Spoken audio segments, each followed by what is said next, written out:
Praise God. Today I want to talk about temptation. If we are growing spiritually in Christ, we will face a lot of temptation, opposition also from within or without. Jesus was also tempted as we are, yet without sin. It is as it is mentioned in Hebrews chapter 4, verse 15. As long as we are physically alive in this world, we would be tempted just like Jesus was. He did not sin, and we do not have to sin either. Temptation is an enticement to live independently of God. Jesus showed that he has to be totally dependent on God and not on self. Jesus said in John 6:57, I can do nothing on my own initiative. I have not come on my own initiative.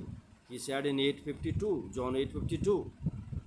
And he further said in John 17:7, now they have come to know that everything you have given is from you. He was totally dependent on God, the Father. However, the Bible also says that emotions shouldn't control our lives or relationship. Trust in the Lord with all your heart and lean not on your own understanding. It is mentioned in Proverbs chapter 3, verse 5. The basis of temptation. What are the bases of temptation? What may tempt you may not tempt others. The ruler of this world is coming, Jesus said, and he has nothing in me. John 14:30. Temptation without lack power unless there is a corresponding desires within. What is there within us that makes us target, and how did we get that way? Recall that we are born physically alive but spiritually dead. That means separated from God. Ephesians 2:2 says, and lack the knowledge of his ways. Consequently, we learn to live independently of God, and we all learned differently. Rather than having our need met through a living relationship with our Lord, Heavenly Father, we strove to meet our needs on our own.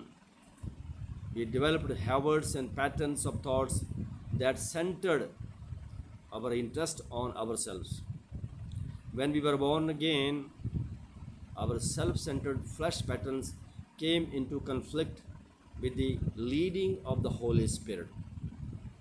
Paul says in Galatians chapter 5, verse 16 and 17, so I say, walk by the Spirit, and you will not gratify the desire of the flesh. For the flesh desires what is contrary to the Spirit, and the Spirit what is contrary to the flesh. They are in conflict with each other, so that you are not to do whatever you want. They are in opposition because the flesh was programmed to live independently of God. But like Jesus, the Holy Spirit will not act independently of God the Father. We must learn from that with every temptation comes a choice to live. Either we'll have to live by spirit or walk by flesh. Choice is ours. And the fruit of the Spirit is, as mentioned in Galatians chapter 5, verse 22 and 23. But the fruit of the Spirit is love, joy, peace, long suffering, kindness, goodness, faithfulness, meekness, self control. Against such there is no law. Deeds of the flesh also mentioned in Galatians chapter 5, verse 19 to 21.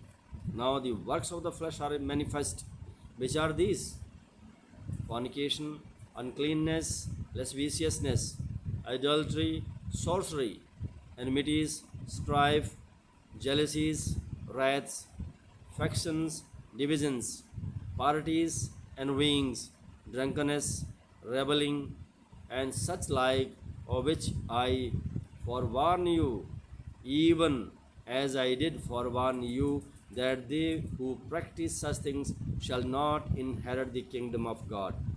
What is the answer? What is the answer to the flesh? What the word of God says about the flesh?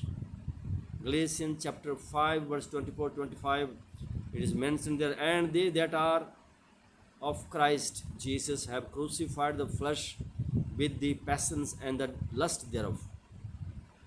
Supernatural act of God, and God foresaw you and me on the cross 2000 years back and happened simultaneously. If we live by the Spirit let us also walk. The choice is easier when we believe Philippians 4:19, and by my God shall supply every need of yours according to his riches in glory in Christ Jesus. Lord bless you. Amen.